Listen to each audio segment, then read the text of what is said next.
point de vue macro, ce que c'est que le mapping et comment on mappe, pourquoi on utilise cette forme de représentation graphique. Donc l'objectif c'est de faciliter en tout cas le travail collaboratif. On est de plus en plus à être en co-création avec les développeurs, les parties prenantes d'un projet, clients, marketing, business, etc. Donc on va entrevoir pas mal de formes de mapping et surtout pourquoi on le fait et comment on le fait. Et puis rapidement, alors qui je suis, Faten, product designer aujourd'hui dans une start-up. Donc il y a peut-être bientôt aussi ex-manager. Donc je viens de Franche-Comté, d'où la référence avec les Alsaciens qui sont ici en force, je crois. J'ai un peu travaillé à Mulhouse. J'ai été formatrice et j'enseigne aujourd'hui dans différentes écoles de design et d'ingénieurs. Donc voilà, en gros, avec un petit passage également aux US. Donc, alors l'objectif, c'est quand même, finalement, notre rôle en tant que designer, c'est de savoir ce dont l'utilisateur, le client, a besoin, parce qu'il ne va pas forcément nous le dire. Donc c'est la question bête qui est qu'est-ce que vous voulez. Ça, en tant que designer, on ne la pose jamais. On essaie de comprendre, d'analyser, d'interpréter et de tester. On ne fait que tester, finalement. Tester des hypothèses. Donc comment ensuite on les construit, c'est ce qu'on va voir. Alors moi je propose cette façon de voir un peu la partie mapping, comment on définit, comment on apporte les insights, les hypothèses qu'on analyse, comment on illustre, et l'objectif c'est quand même de dialoguer autour de ces différents formats de mapping. Donc définir, alors avant d'utiliser un framework ou un outil de mapping, il faut savoir pourquoi on le fait, ce qu'on veut y inclure et ce qu'on veut y représenter, comment que ça soit, que c'est du sens et que c'est un objectif quand même cible qu'on définit avec d'autres personnes. Et c'est celui qui mappe, entre guillemets, qui va quand même donner les aspects qui composent cette map. Alors, un mapping, ça doit respecter quand même certains principes, parce que forcément on a plein d'éléments différents entre les interlocuteurs, les acteurs, les utilisateurs, les clients, les différents contextes qui participent à illustrer une expérience. Donc une map, ça doit répondre à un principe d'interaction, donc on doit voir les différentes valeurs qui sont entre différents éléments qui sont liés. Ça doit respecter un certain principe de visualisation, donc on doit être cohérent sur une façon de visualiser les éléments. Si on utilise des smileys, si on utilise des courbes, si on utilise des étiquettes, ça doit être autosuffisant, c'est-à-dire que ça doit permettre, on doit comprendre tout de suite à quoi correspond notre mapping et pourquoi on l'utilise. Ça doit tenir idéalement sur une image et pas sur plusieurs slides, parce que ça perd son efficacité sinon. Alors, de pertinence et de validité, c'est-à-dire si on a besoin d'experts pour nourrir notre mapping, il faut en tout cas s'alimenter des bonnes personnes.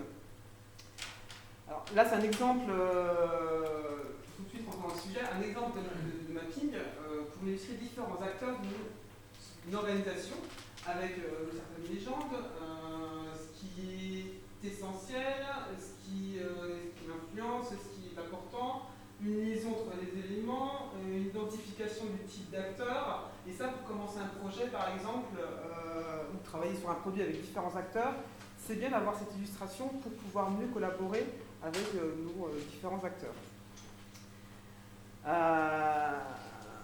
Et bien sûr une map, alors, ce qui est essentiel c'est que c'est pas forcément l'image en soi qui importe si elle est jolie ou pas, mais en tout cas, c'est les éléments qui vont nous permettre de construire la map. Alors, récolter les insights, tout ce qui est data, tout ce qui est NPS, donc Net Promoter Score, test utilisateur, comment on récolte les éléments qui nous ont permis de faire, de tester un prototype ou un produit fini, les touchpoints qui entourent. Alors, touchpoint, c'est point de contact, pour ceux qui ne sont pas forcément à l'aise avec la terminologie. D'une expérience, d'une application, d'un produit, comment on récolte tout ça, qu'est-ce qu'on en fait, comment on l'interprète et comment ensuite on l'illustre. Alors là, typiquement, c'est une utilisatrice qui est devant un guichet, un distributeur, je crois, le DVD en l'occurrence, qui est en train de faire une action. Donc on a, avec une simple image, on arrive à avoir, ok, on a des éléments de ce qu'elle fait, son émotion avec sa position, sa posture, son expression faciale, potentiellement si on a en observation ce qu'elle entend, le contexte d'utilisation. Donc tout ça, comment on illustre ça sur une forme de mapping. Alors le point de contact, en l'occurrence, là c'est la borne qui est utilisée pour faire son action, qui est là en l'occurrence, je crois, Movies and Games, donc là, avoir une location de DVD ou de jeux, potentiellement. Alors s'il y a après un TPE, c'est un TPE, où est-ce qu'il est positionné, est-ce que l'expérience est bonne entre... le TPE c'est pour la lecture de carte bancaire. Potentiellement, moi j'ai déjà vu des gens qui commandaient un café dans un distributeur, et ils n'ont pas vu où il fallait payer, parce que le lecteur de carte, je vois que monsieur a déjà eu l'expérience, n'était pas du tout positionné dans un contexte qui était habituel pour l'utilisateur. Et donc, avec ça, on récolte plein d'informations, et comment ensuite on l'illustre ou on le transmet à nos différents acteurs qui sont concernés. Ça, c'est un autre exercice, et c'est également une expérimentation à faire. Donc pour ça, on a une récolte d'informations, on a un retraitement à faire, un regroupement, qu'est-ce qu'on a appris, comment on transforme nos apprentissages, et qu'est-ce qu'on va approfondir comme apprentissage. Donc effectivement, ce qu'on achète, ou ce qu'on utilise, c'est pas, enfin, dans l'objectif, c'est pas d'acheter un produit, utiliser un produit, c'est générer la satisfaction qui va dépendre du produit qu'on utilise. Et alors, pour illustrer ces éléments-là, on a différentes formes de maps. Alors on a le service Blueprint, la Customer Journey Map, l'Experience Map. Alors, il y a des maps partout, hein. Modèle mental spatial map. Le tout, c'est pas finalement le nom qu'on utilise, c'est ce qu'on va utiliser. Pourquoi, à quel moment. Moi, c'est vrai que c'est un framework que j'aime bien, c'est un Blueprint, parce que je travaille beaucoup avec des développeurs, avec des intervenants marketing, etc. Et c'est très bien pour pouvoir collaborer avec différents services et d'avoir une espèce de vision globale et de voir quels sont les éléments qui ont besoin d'être approfondis.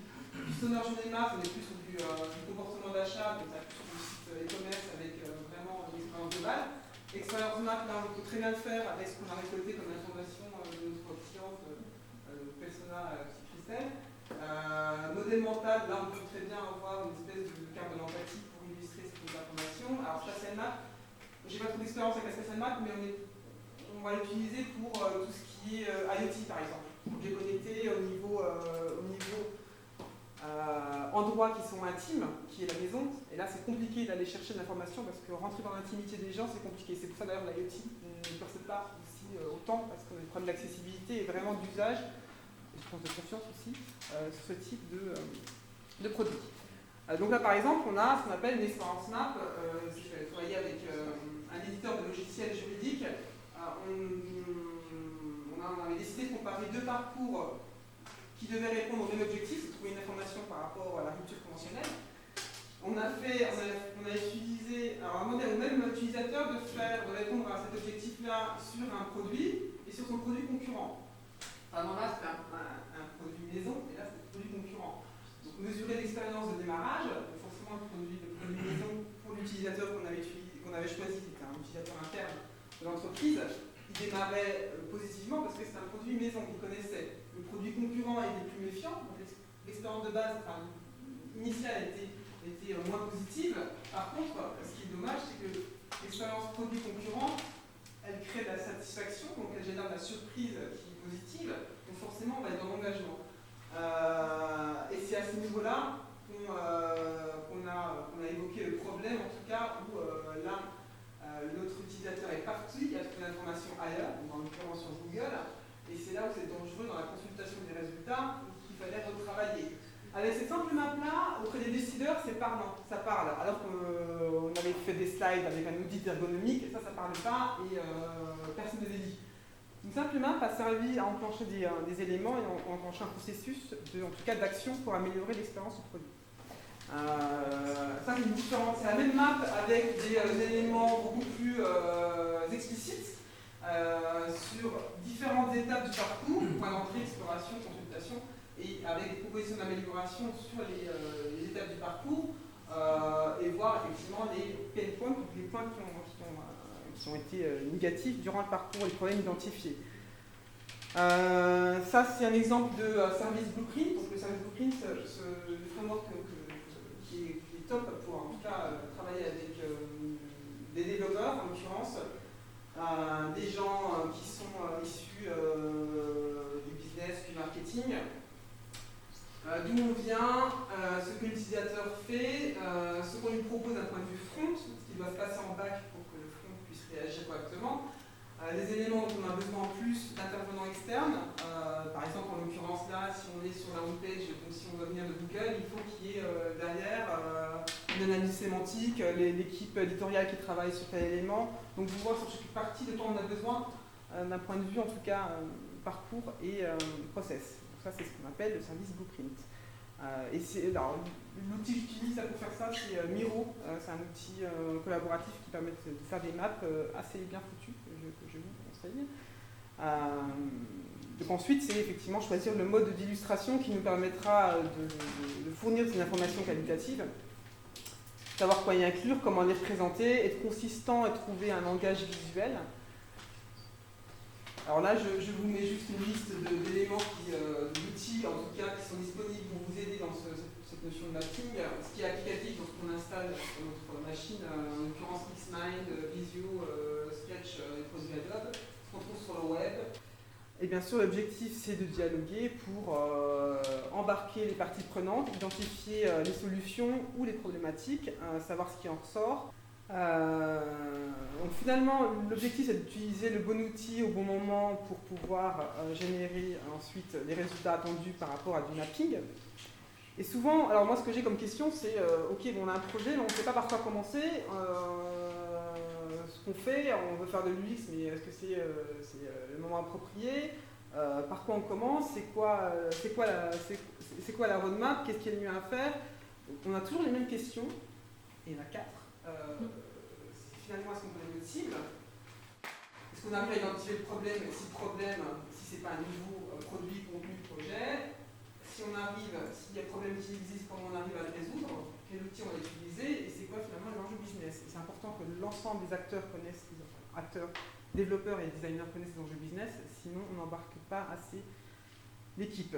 Donc si on ne connaît pas l'utilisateur, on a des outils qui nous permettent, donc on l'a vu là par rapport à l'Empathy Map, l'interview, l'expérience map, tout ce qui est sondage, tout ce qui est analyse data via Analytics ou autre, ou via les logs par exemple, les outils de co-création. Alors c'est vrai que moi j'ai mis des enquêtes, alors sur une audience large, les enquêtes c'est très bien. Par contre, lorsqu'on est plus ciblé, moi je suis moins sur des projets plus ciblés, je suis moins fan des sondages parce que les gens mentent en fait sur les sondages. Donc il faut toujours combiner ça avec du quali, d'observation, d'entretien. Et effectivement, on en ment tous sur le sondage. J'avais travaillé pour l'intranet du Sénat et on avait étudié, j'avais fait un questionnaire pour savoir ce qui était intéressant au niveau de l'intranet. Et finalement, le résultat est basique, les informations, actualités, etc. Et finalement, on a regardé les logs. Donc, je pense que beaucoup de développeurs, j'ai pas besoin d'expliquer ce que c'est que le log, journal de tâches. Et on a regardé ces logs et on s'est rendu compte qu'il y avait un pic d'audience à 11h30 du matin. On ne comprenait pas pourquoi. Il y avait ce pic d'audience à 11h30 du matin. Et à votre avis? Il cherche resto.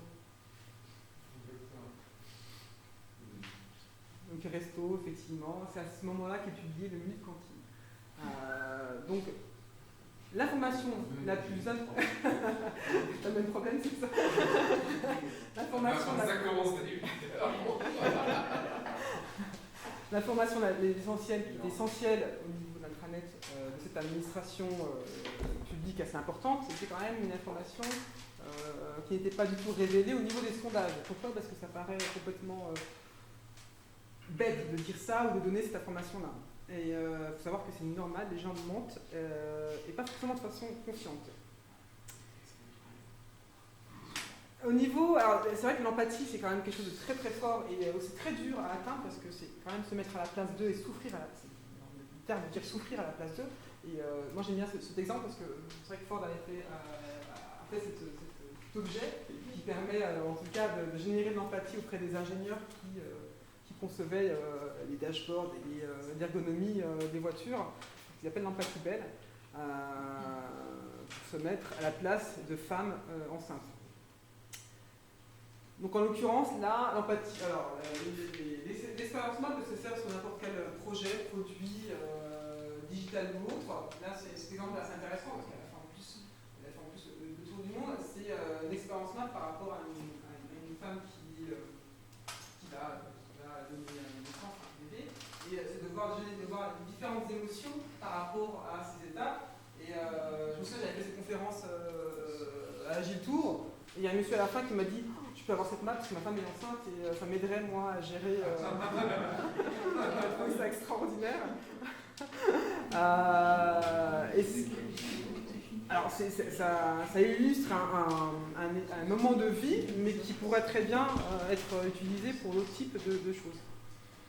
Alors là, c'est une expérience map que j'ai aussi faite pour un autre projet, qui est beaucoup plus simpliste, mais en tout cas, lorsqu'on l'affiche comme ça dans un passage qui est assez stratégique, alors effectivement, les gens s'arrêtent et se disent mais pourquoi il n'est pas content là? Et effectivement, ça génère la discussion, et ça permet de collaborer, et là, tout de suite, il y a de l'intérêt, il y a des actions qui sont mises en place, plutôt que faire des slides que personne de toute façon ne va lire. Ensuite, pour identifier un problème, n'hésitez pas, hein, je vais vite parce que qu'il faut, mais n'hésitez pas à m'arrêter si besoin. Pour identifier le problème, on a des outils pour ça, et quelquefois on a envie de refondre quelque chose ou de refaire quelque chose, ou on se dit on a besoin de ça, et bizarrement on se rend compte qu'il n'y a pas de problème. Donc il faut pouvoir identifier ce qu'on veut analyser. Et pour identifier justement les problèmes, on a des frameworks qui existent de façon de mapper, les 5 pourquoi, pareil, les sondages, les 5 devis, what, why, etc. Les JTB, Just to be done interview. Just to be done, c'est un super framework qui donne des questions qui permettent de comprendre exactement ce pourquoi le produit va être utilisé et pourquoi on l'achète. Et ça a été à l'époque illustré par un Américain qui avait fait une étude sur le milkshake aux États-Unis. Donc ils voulaient augmenter le business des milkshakes aux États-Unis, donc ils ont commencé à faire des focus group, à réunir des clients en posant des questions. Mais si on fait des milkshakes avec tel goût, est-ce que ça vous intéresse? Est-ce que vous achèteriez? Donc les clients ont dit oui, effectivement. Donc ils ont commencé à faire plus de parfums, plus de choses. Et puis finalement, ils se sont rendus compte que ça n'avait pas changé grand-chose au niveau du chiffre d'affaires.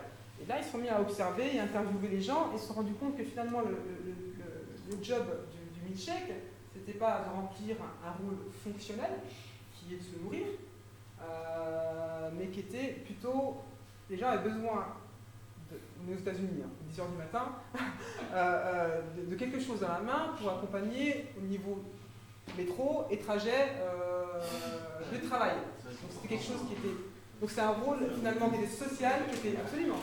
Donc c'est un accompagnant comme on avait la cigarette avant, qui répondait aussi à un besoin social, d'avoir quelqu'un qui m'accompagne, comme le téléphone aujourd'hui répond aussi à ça quelquefois. Donc finalement le rôle qu'avait le milkshake, c'était d'être accompagnant, donc ils ont travaillé ensuite le packaging pour être beaucoup plus à l'aise, pour être porté, etc. La méthode des 5 pourquoi, vous la connaissez? Ça vous parle? Non. Non? C'est un peu, ça, alors ça vous pouvez le faire aussi dans votre entourage avec vos proches, c'est génial. C'est un peu comme si quelqu'un arrivait et disait je suis crevé. Donc là, on arrive avec une remarque, je suis crevé. Alors pourquoi t'es crevé? Parce que j'ai pas dormi la nuit, mais comment ça se fait que t'as pas dormi? Donc là on creuse, on arrive au deuxième pourquoi. Pourquoi t'as pas dormi la nuit? Parce que j'ai pas réussi à m'endormir tout de suite. Mais qu'est-ce qui t'a fait ne pas t'endormir tout de suite? Donc là on creuse. Ah, parce que j'ai raté la saison de... Pourquoi tu as raté la saison? Donc finalement, le vrai problème, c'était pas forcément le fait qu'il ait mal dormi ou quoi, c'est le fait qu'il ait regardé, qu'il ait décidé de regarder la dernière saison de... C'est quoi, ce qu'est la mode en ce moment? Comment? Et la personne n'ose dire ce qu'elle garde en ce moment. Donc...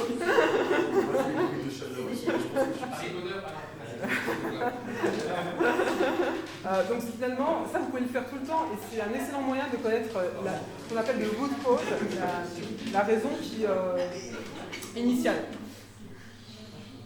Donc là c'est les 5 W, puis on peut aussi rajouter le how à cette méthode qui était partie prenante du contexte, qu'est-ce qui s'est passé, où, quand et pourquoi ça s'est passé. Donc ça aussi, c'est compliqué, hein, parce que ça, ce qu'on appelle l'impact mapping, c'est pas forcément évident à mettre en place. Ça c'est une façon de conduire le job to be done. On commence par faire appel à la mémoire, on revient sur ce qui a motivé les clients à acheter le produit, et ensuite on élargit avec mais qu'est-ce qui vous a fait acheter ce produit-là plutôt qu'un autre produit concurrent. Donc il y a une approche et une méthode à respecter pour bien conduire cette interview. Et assez puissante d'ailleurs. Donc voilà, job to be done, je reviens sur l'aspect fonctionnel. Donc là, par exemple, le milkshake, c'est comment se nourrir, le ressenti personnel, la perception et l'impact social. C'est un peu comme pourquoi j'achète un iPhone. Le fonctionnel, c'est pour appeler, mais finalement, le ressenti personnel, c'est que je me sens appartenir potentiellement à une communauté, et je suis perçu comme quelqu'un tendance ou geek auprès des autres. C'est pas ça, mais ça pourrait être en tout cas traduit comme ça.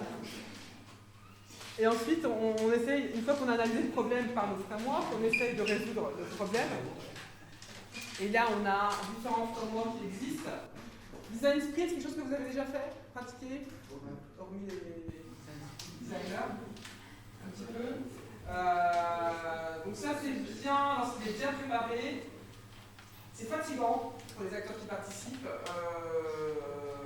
En ça que moi, je les conseille, surtout quand c'est un problème bien spécifique que l'on veut tester, en tout cas, en termes de problématique. Le prototype, c'est quand même assez efficace pour tester des choses rapidement. Tout ce qui est A/B testing, là, c'est lorsqu'on veut comparer deux variantes. En l'occurrence, là, si on utilise un framework de performance A et un framework de performance B sur un panel d'utilisateurs différents. Et là, on peut comparer la performance sur les deux panels. On fait beaucoup ça sur tout ce qui est newsletter.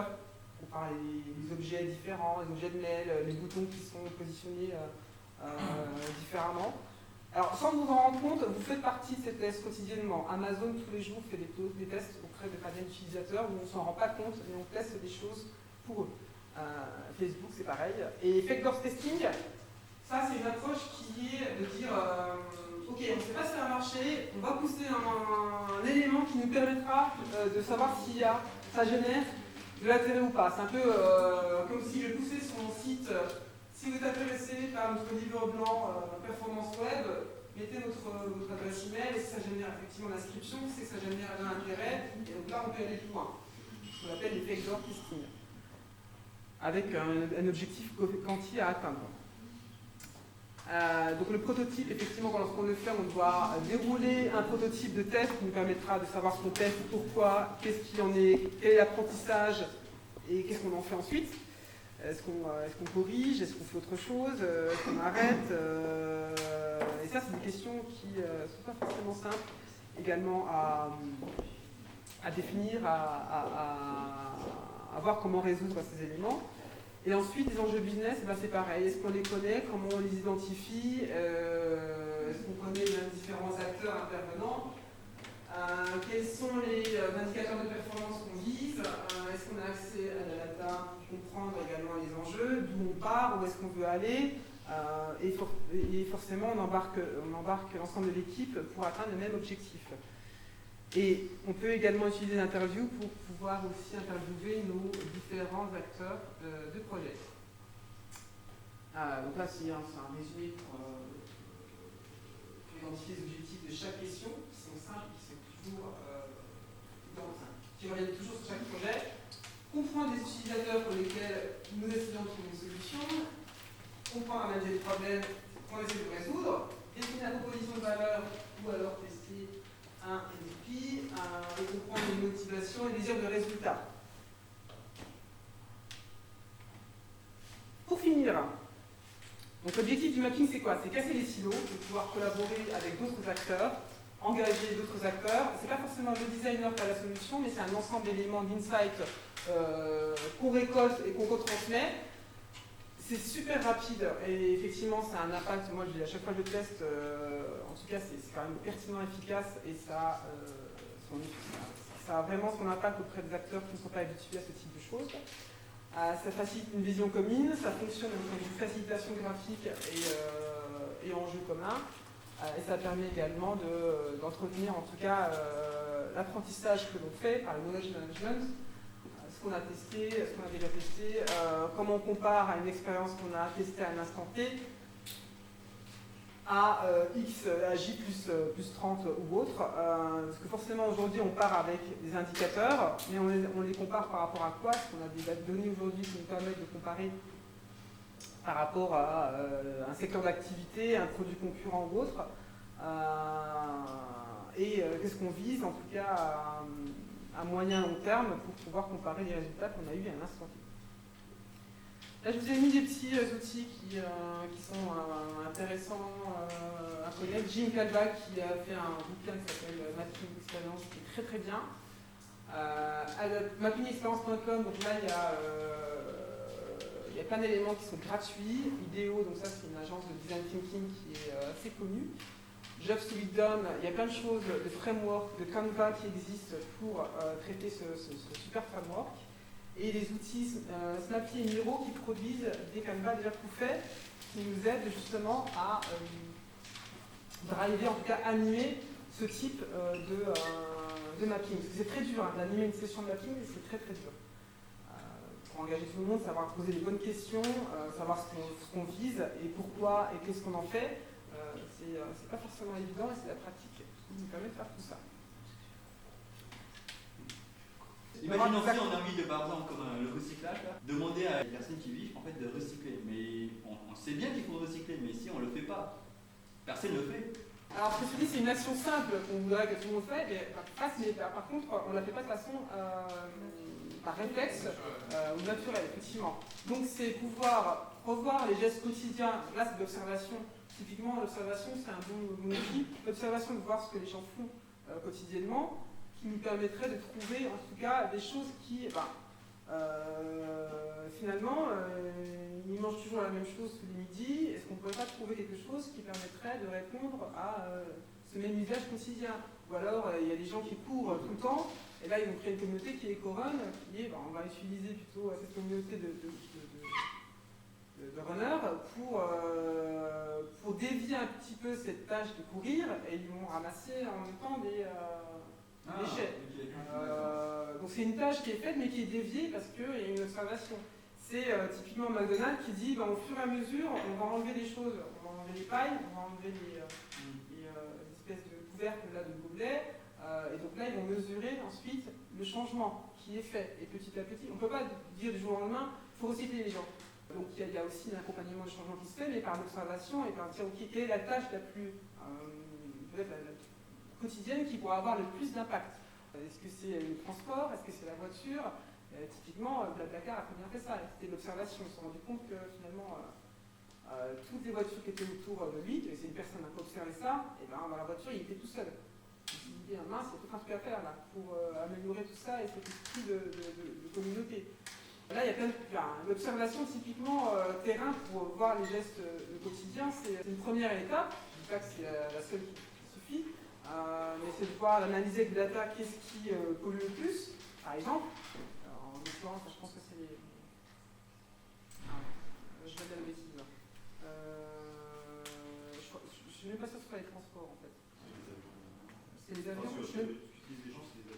Qui polluent, qui a plus d'impact sur... effectivement, c'est possible. Il y a plein de mesures différentes. Sinon, c'est les carburants. Ça dépend de la mesure. Ça va être l'analyse de data que je vais avoir, ça va être l'observation terrain, et on ne peut pas dire maintenant il faut faire ça, et il faut mesurer chaque action, mesurer ce qui est efficace, ce qui est accepté. Quelquefois ça va être des messages, on va tester des messages, sensibilisation.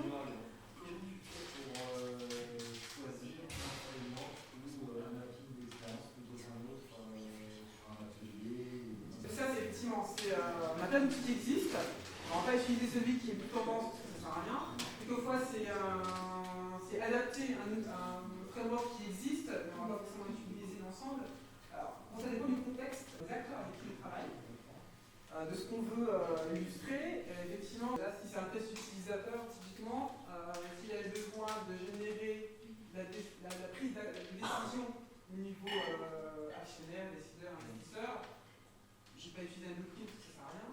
Une expérience simple est suffisante pour qu'elle soit compréhensible, explicite et digeste pour générer ensuite une prise de décision. Si je travaille avec développeurs, ça, le service blueprint, c'est bien parce qu'on arrive bien à illustrer ce qu'on met en front, ce qu'on met en back. En début de projet, par exemple, l'illustration des acteurs est importante. Donc ça dépend vraiment du contexte, du temps aussi, du public complètement avec qui on travaille et avec qui on veut communiquer, parce qu'on n'a pas forcément la même maturité. Et puis de la maturité aussi qu'on a avec un framework ou autre. Je pense aussi que ça pour un projet de données, est-ce que c'était déjà arrivé de faire plusieurs mappings différents avec les mêmes personnes et de finalement pas avoir les mêmes résultats? Non, j'ai pas encore eu cette expérience-là, mais ça pourrait arriver. Aujourd'hui, quels sont les secteurs les plus demandeurs de E-commerce, beaucoup. C'est quand même assez. L'objectif est quand même de se différencier. L'expérience a beaucoup plus d'impact qu'avant. Tout ce qui est social. Après, les éditeurs ont un peu tardé.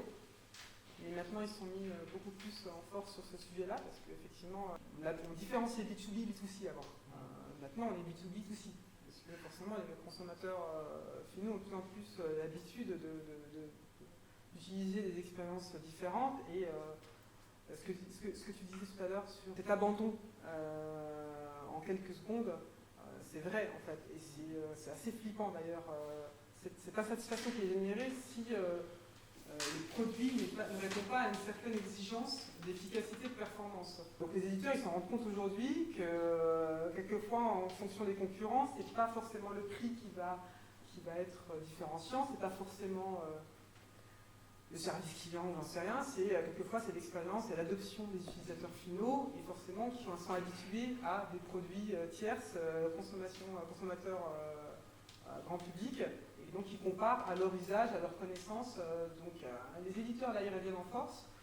Et puis après tout ce qui est banking, là ils ont pris aussi du retard et le banking est en train de monter sur l'expérience et c'est justement cet apprentissage de l'expérience globale.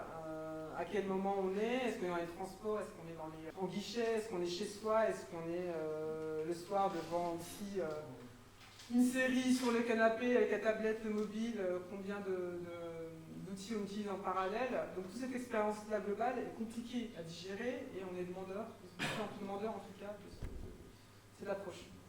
C'est comme